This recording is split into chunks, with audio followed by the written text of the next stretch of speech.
I probably, traveled some like 45 states. And eventually, it was like 13 countries on 5 continents. So, I mean, it was pretty great. It was a Yeah. wonderful experience. And that was later on that happened. And because I was doing it at Mayo Clinic, it made it seem smarter than it was. Like I totally recognized that, Mayo Clinic was a well-established organization that people had, great admiration for. And so the fact that we were using these tools was kind of like a man bites dog sort of story. It's like, wow, how Mhm. this sort of stuffy old risk-averse organization, can they really do this kind of thing? And I think a lot of our colleagues at other institutions would be going to their leadership and saying, hey, we should have a Facebook page. And they'd say, well, that's stupid. Why would we want to do that? And they'd say, well, Mayo Clinic has one. And they'd say, oh, maybe it's okay. And the fact that there was a chance that they could come with us and learn together was helpful.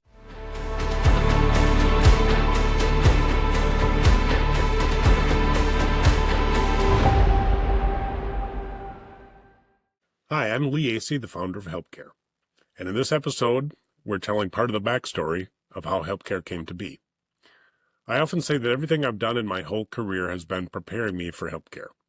And obviously my work at Mayo Clinic is at the top of that list of career experiences. I was blessed to have the opportunity to start the social media program at Mayo Clinic, and one of my contributions was creating a global network of others interested in promoting the use of social media in healthcare, which came to be known as the Mayo Clinic Social Media Network. We even produced a book called Bringing the Social Media Revolution to Healthcare that you can still find on Amazon.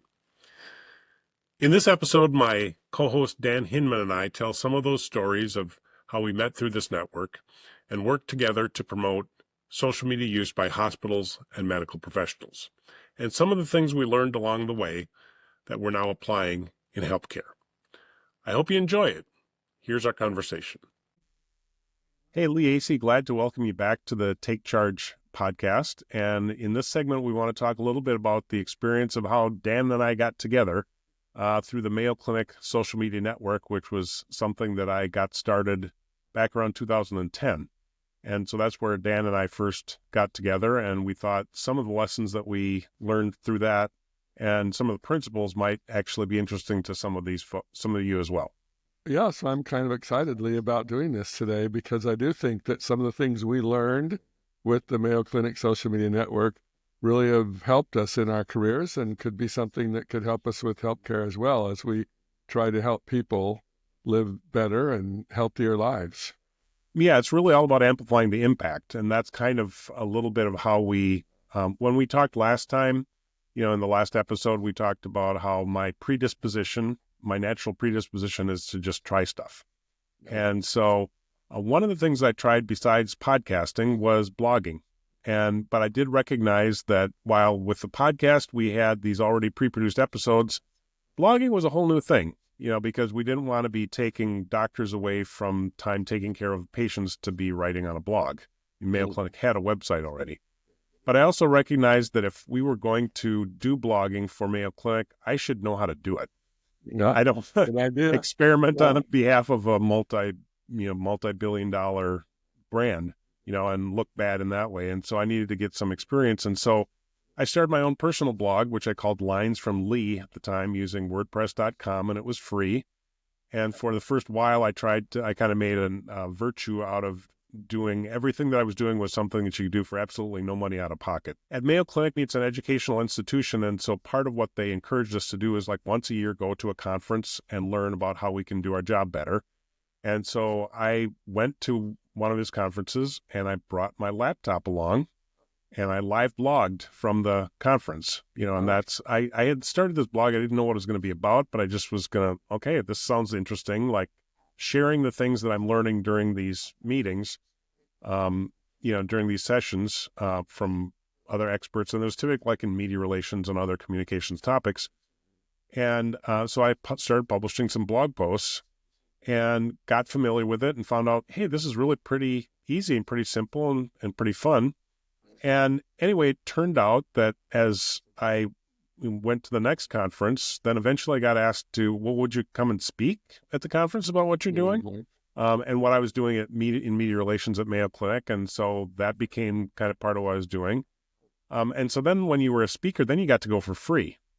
And so that gave me an opportunity to go to more conferences because I wasn't spending as much money going there. And then eventually got them to pay, I as other hospital systems and state hospital associations around the country were seeing that I was doing this stuff, I got invited to go speak to their state convention or their state, communicators meetings, and they would pay for my travel to go there and pay some besides a stipend so that I could actually take the day off to go do it.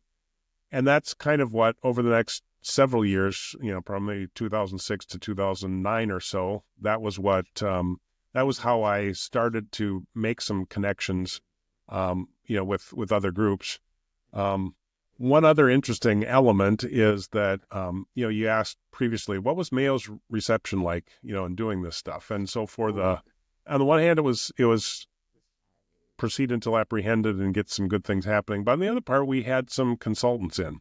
I just want to give a shout out to a couple of them. Shell Holtz came, and, it's one thing for me to say we should do something, but then when somebody who lives in California comes and says, oh yeah, companies all over the world are doing this social media thing and blogging, that helped. So he came in, I think, 2007. 2008, I think we had Andy Cernovitz come. So Andy Cernovitz was formerly with the Word of Mouth Marketing Association, and he had just created a group called the Blog Council, and it was for large Fortune 500 companies that were using social media, using blogging. And we eventually, on behalf of Mayo Clinic, joined that. And that really was what sparked in my mind that the opportunity to say, hey, maybe there's an opportunity for us to create something like that, but for hospitals and healthcare, where it's not just the largest Fortune 500 companies, but small hospital systems and medium hospital systems, and the large ones could join together and we could all kind of learn together. Because I was also getting a lot of calls from people in hospitals saying, you got a Facebook page? How can you do that? Like, what about HIPAA? What about, patient privacy? How do you deal with all this?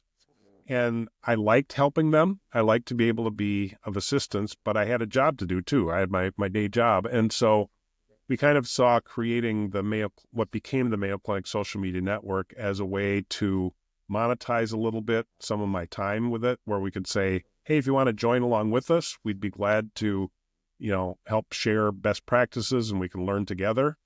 And meanwhile, having some membership dues that came from the hospitals gave us a chance to kind of pay for some of my time to be able to do that. Mm-hmm.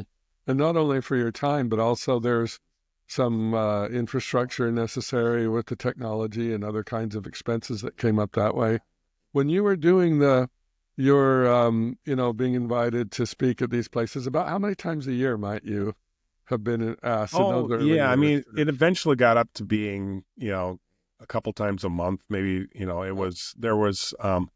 I'm just really grateful for those experiences. I think I probably, traveled some like 45 states, and eventually it was like 13 countries on 5 continents. So, I mean, it was pretty great. It was a wonderful experience. And that was later on that happened, but it, it was really, and because I was doing it at Mayo Clinic, it made it seem smarter than it was. I totally recognized that, Mayo Clinic was a well-established organization that people had, great admiration for.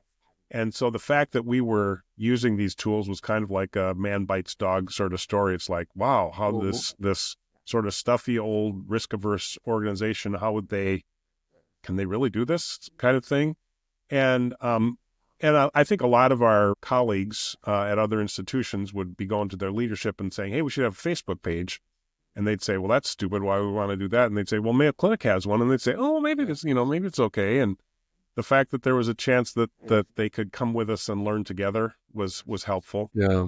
You really were a pioneer in this. And it's exciting to hear about that backstory, because I remember in the early days, that was the thing. Every leader at every hospital was totally freaked out about the idea that we'd violate HIPAA if we were on social media. Yeah. Well, there were some other, I just want to shout out a few other of the folks that helped us. At some of these conferences, I met people like Ed Bennett and Reed Smith and Meredith Gould and Chris Boyer, some folks that were kind of like-minded, who were interested in really kind of pushing this as well. Ed put together the hospital social media list, which was also kind of an external credibility thing to say, see all these hospitals that are using Facebook and Twitter and maybe have a blog or whatever, that was really a service to the community. And so when we got the idea of saying, hey, let's create something like the Blog Council or what became socialmedia.org, create something like that, but for healthcare, those were some of the first folks I asked to be on our external advisory board, because we said, hey, let's create a movement. Let's see how we can multiply it. Yeah, those are great names to kind of flash back to some of the really key players in those early days. And we had E-Patient Dave, Dave DeBronkart, was one of the great ones too. Dave was awesome. He brought the whole patient perspective to everything we were doing, and that was super valuable for us. Yeah. To so keep that Dan, in mind. How did you find out about well, back then it was the, what did we call it? It was shorter. We didn't know what to call, because we didn't, Mayo Clinic branding was a little bit we weren't sure whether we could call or whether we shouldn't use Mayo Clinic's name in it. I think it was the Hospital Social Media Network. I can't remember. Healthcare Social Media Network, I think is what we called it. That's what I'm thinking. Healthcare. But you're right. It was a long time ago in my brain right now. Yeah. But so I had started my own advertising and marketing firm in 1990 and made a decision in about 2010. A lot of my clients were hospitals and bunches of others, but a key kind of area was healthcare. And in about 2010, I made this decision to focus more on social media with my agency. And so I became familiar with the fact that Mayo Clinic had this, and made a phone call. Well, I guess I reached out to you, and then we had a phone call, and you said, here's what we're doing. Here's what it would cost. Do you want to be part of this? And I said, sure. So early on, it was just me occasionally following, the community, learning more about, and then at some point we decided that you would like my help in actually managing the community. And that might have been a couple of years into it, maybe 2012 I think it was something like that, because I think at that point, we were getting membership dues, and part of what we wanted to do is create a more vibrant community and create and also do more on the planning of the events, because at first we were doing these events with Reagan Communications and just a little bit of a detour. Like in 2008, remember, the economy really went in the tank. Okay. Right. Mm-hmm. And Mark Reagan used to rent hotel space in a big city someplace to hold a conference.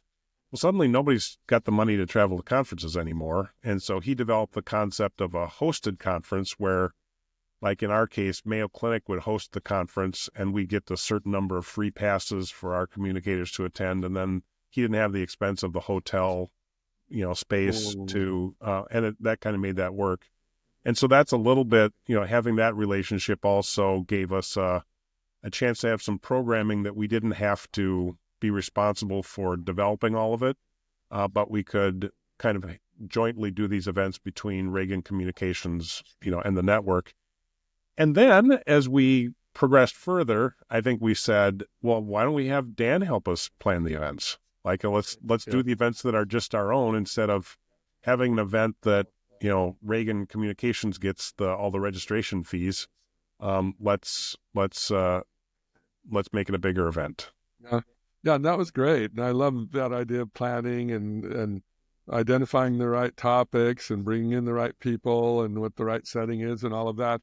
And so that was a mix of that, and also helping to monitor and manage the online community. Yeah. And this was really a really great combination of ways we were able to help people, because for those who couldn't afford, or whose budget only allowed them to come to conferences every 2 or 3 years or whatever, they had that online community where anytime anybody could go in and ask a question to the community that could range everything from, how do I deal with HIPAA issues? How often should I monitor? What should we be writing about? How do we staff up for this? How do we convince leadership that this is important? What software are you using, to to manage all your social media posts. I mean, all these questions that people had as they began. And so there was that was happening online. And then there was, of course, the in real life conferences. And we did webinars. We Yep. did like a monthly webinar Yep. as well. So And like you said, these were great people to associate with. You know, they're people who cared deeply about patient experiences and about doing the right thing for their hospitals and health systems. They wanted to be on the cutting edge as much as they could in what was then a very new medium for us to use. And so it was really fun to associate with them from all over the country, coast to yeah, coast. well, and actually, what was beyond that, even what was kind of neat was that as we developed these conferences, one of the people who came to visit was a woman by the name of Lisa Ramshaw from Australia, and she came to one of our conferences, I think in 2013, 2014, and she said, you should hold one of these conferences in Australia. Yeah. Hey, I never would have imagined, and anyway, we explored it, and we have ended up doing a conference in Brisbane, and then that led to doing another one a couple years later in Melbourne. And in Melbourne, we met, and after the Melbourne conference, that was my chance to take a side trip to New Zealand, and we stopped at Hobbiton. So Dr. David Grayson, came there from New Zealand. Yeah. And so it was just like, never would have imagined that there'd be the chance to travel, halfway around halfway, total other side of the world. And then later on to Dubai.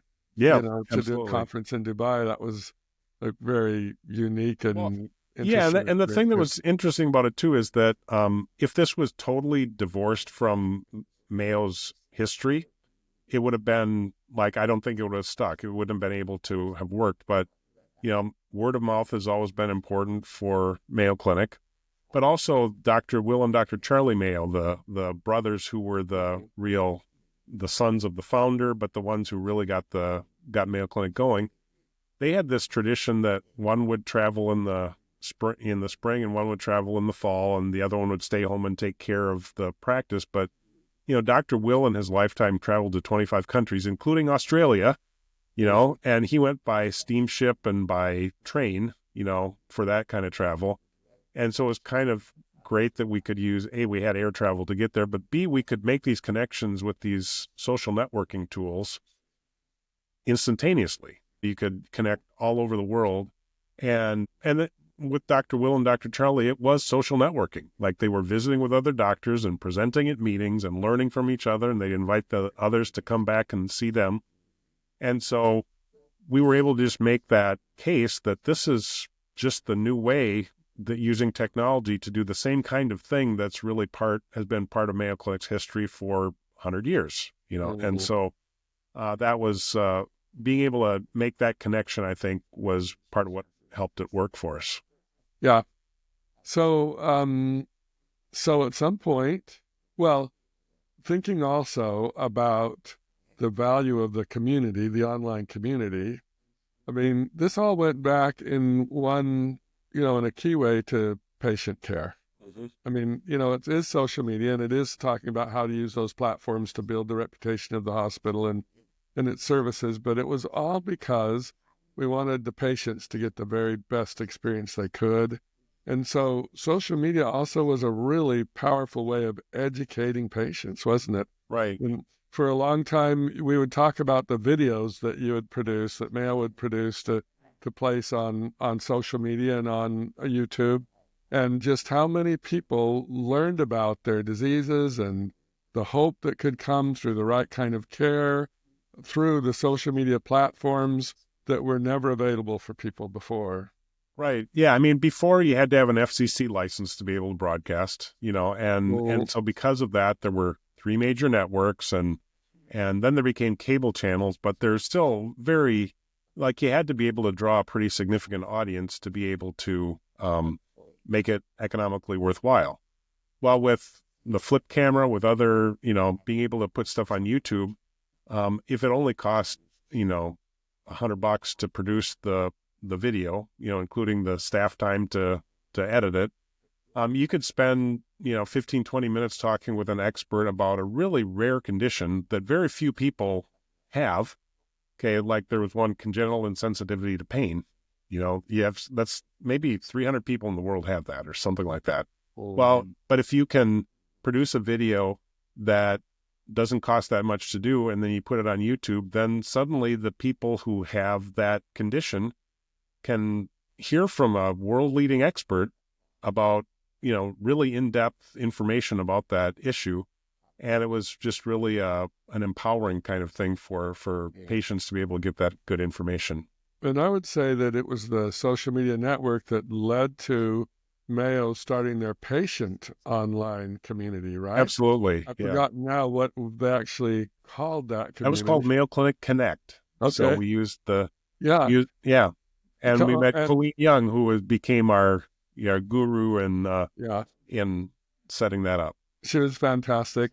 But this is that created that very same experience that you're just talking about. You could be, have a rare disease that only 500 people in the world, for instance, have, and you could connect through the Community Connect with others who were experiencing not only the illness itself, but also the caregivers associated, and even providers could go there to get hints about, hey, what's going on with the health of our patients. So Yeah, it was really a rewarding thing to be able to do that, and that was a development that related to our blogging. Okay, if we hadn't done blogging, we wouldn't have been able to have this platform that we could adapt to use in this patient community. So it all kind of was a natural progression. So should we talk about what happened when you left Mayo now? Yeah. Well, I mean, when I and we'll next in our next episode, we'll talk a little bit more about my fateful conversation with Dr. Dave Strobel, who's a high school classmate of mine. But right, I had been doing this for several years and was recognizing that, okay, what do I want to do now, and what's the next thing? And so I that led to me, taking early retirement and starting HELPcare as the management services organization for direct primary care clinics that operate under the HELPcare Clinic banner. And anyway, I decided that, this really had been my passion. Okay. And I got some good counsel. Colleen Young was one of the ones who was our advisor in this, and she's on our advisory team. And she said, I think you might want to think about folding up the network when you go. Okay. And that's what we ended up doing, is that the Mayo Clinic Social Media Network stopped the day that or just a few days before I took my early retirement. And it's partly because I didn't want it to kind of wither away and not be as vibrant. And it really just wasn't with the new organizational leadership and all, it wasn't as high a priority. I mean, it was from my perspective, it was a really altruistic kind of endeavor where we were about helping everybody get better at using these tools together. And there was probably a little bit more of a business oriented, so what's the bottom line for Mayo about this kind of approach to it? And at the same time, we also had to recognize that maybe we served our purpose. The goal was to help people get going, and now everybody's using social media. Like it's become a pretty common thing. And so there's sometimes you need to be able to say mission accomplished, like we've done the work, and it's okay for it to sunset. And so it was a kind of a natural thing. I didn't want it to die a long, slow death. And so we just wound it down, and it made for a nice clean break, I think. Yeah. Well, that's good. And I think this was happening around the time the pandemic was going on as well, right? Yeah. I mean, interestingly, the last conference that we sponsored was in December of 2019 in Dubai. And that was our last international conference, and great experience in putting that together. And probably in the show notes on this, or maybe we'll splice in the picture of Dan and me on a camel. So we got What was the It thing? That was was a real thing. Yeah. Dan came with us and helped us put this thing together as well. But that was in December 2019, and then there was some stuff that happened just a few months after that. Yeah. And it was before that I'd started to have the conversations about maybe what's the next thing that I want to do. And I had some schooling associated with it. But yeah, during the pandemic, then it was time to that's when this was started. Then it was time to start thinking about maybe making the break. So, Well, thanks for sharing all this, Lee. Really, this is an interesting journey we've been on through that social media network, and I'm aware that we do have within HELPcare on our website a healthcare community as well, and so that's something that we like to offer our patients, and continue to think of new and better ways even to make that happen. So. yeah, well, we're doing some interesting things. We've got a healthcare challenge program that's a small group that meets weekly for support and encouragement in lifestyle changes. So yeah, some of those same principles are in place, and we're actually using the same technical platform that we used with Mayo Clinic Connect. And so that's actually part of what, as I look back on my career, I see several threads that all led together to us being able to do this, and kind of like it's all, planned out that way. Wasn't in my mind anyway, but it's led to us being able to do some really interesting things. And when we get together next time, we'll talk with Dr. Dave Strobel, who is as I said, my high school classmate and partner in getting this thing started. And we'll look forward to getting his perspective on some things too, and hearing some of his backstory. Sounds great. Sounds great. Looking forward to it. Thanks for joining us. If you enjoyed this episode, be sure to leave a comment or a review, and to subscribe on Spotify, Apple Podcasts, or on YouTube. And also to share Take Charge with HELPcare with your friends and on your social media channels. At HELPcare, our passion is helping people take charge of their health and their health care, helping employers take charge of their health plan expenses, and helping physicians and other practitioners take charge of their healthcare careers. Learn more about the HELPcare Clinic difference at helpcare.health.